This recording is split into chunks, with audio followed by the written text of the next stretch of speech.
আসসালামু আলাইকুম রহমতুল্লাহ। আজকে আমরা কিছু বিভিন্ন কালচার নিয়ে আলোচনা করব, অর্থাৎ বিভিন্ন চাকরি পরীক্ষায় এই সমস্ত প্রশ্নগুলো আসে।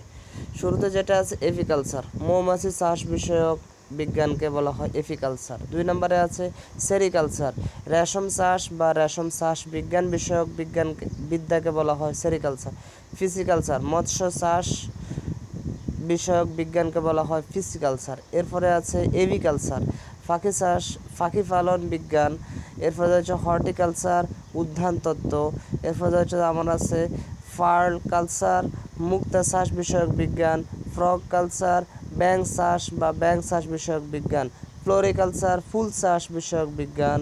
এরপর টার্টল কালচার, কচ্ছপ চাষ বিষয়ক বিজ্ঞান। ফ্রন কালচার, চিংড়ি চাষ বিষয়ক বিজ্ঞান।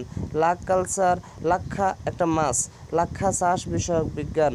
অ্যাকোয়াকালচার, জলজ প্রাণী বিষয়ক বিজ্ঞান। পোলট্রি ফার্মিং, হাঁস মুরগি পালন বিষয়ক বিজ্ঞান। এনিম্যাল হাজবেন্ডারি, পশুপালন বিষয়ক বিজ্ঞানকে বলা হয় এনিম্যাল হাজবেন্ডারি। আমরা এগুলো ভালোভাবে আত্মস্থ করার চেষ্টা করব ইনশাআল্লাহ।